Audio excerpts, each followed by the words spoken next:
இந்த வார செய்திகள். இந்தியா உட்பட 5 நட்பு நாடுகளின் கப்பல்களுக்கு ஹார்முஸ் ஜலசந்தி வழித்தடத்தில் அனுமதி அளித்து அதிரடி அறிவிப்பை வெளியிட்ட ஈரான். மத்திய கிழக்கில் அதிகரித்துள்ள பதற்ற நிலையை தொடர்ந்து உலகின் முக்கிய கடல் வர்த்தக பாதையாக கருதப்படும் ஹார்முஸ் ஜலசந்தி வழியாக செல்லும் கப்பல்களுக்கு புதிய கட்டுப்பாடுகளை ஈரான் அறிவித்துள்ளது. இதன் ஒரு பகுதியாக நட்பு நாடுகள் என வகைப்படுத்தப்பட்ட இந்தியா, சீனா, ரஷ்யா, ஈராக் மற்றும் பாகிஸ்தான் ஆகிய 5 நாடுகளின் கப்பல்களுக்கு மட்டுமே அனுமதி வழங்கப்பட்டுள்ளது. மற்ற நாடுகளின் கப்பல்களுக்கு கட்டுப்பாடுகள் தொடரும் என தெரிவிக்கப்பட்டுள்ளது. உலகிலேயே முதல் முறையாக பிலிப்பைன்ஸில் எரிபொருள் அவசர நிலை பிரகடனம் செய்யப்பட்டுள்ளது. ஈரான் மற்றும் அமெரிக்கா இடையிலான போர் பதற்றம் காரணமாக உலக அளவில் டீசல், பெட்ரோல் மற்றும் கேஸ் தட்டுப்பாடு ஏற்பட்டுள்ளது. இதனைத் தொடர்ந்து பிலிப்பைன்ஸில் எரிபொருளுக்கான அவசர நிலை பிரகடனம் செய்யப்பட்டுள்ளது. இதுபோன்று இந்தியாவிலும் வணிக ரீதியிலான கேஸ் தட்டுப்பாடு ஏற்பட்டு பொருட்களின் விலை உயர்த்தப்பட்டுள்ளது.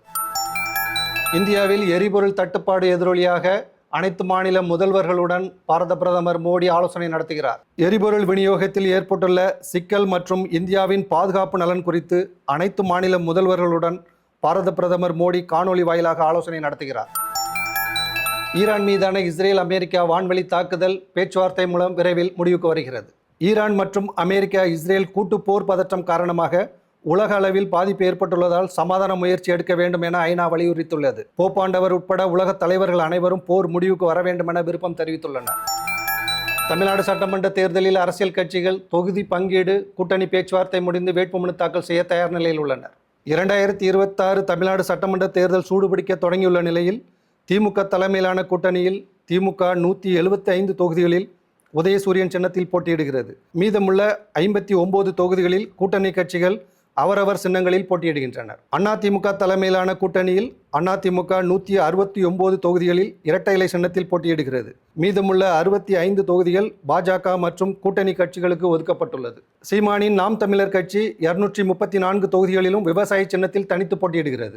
விஜயின் தமிழக வெற்றிக் கழகம் 234 தொகுதிகளிலும் விசில் சின்னத்தில் தனியாக போட்டியிடுகிறது.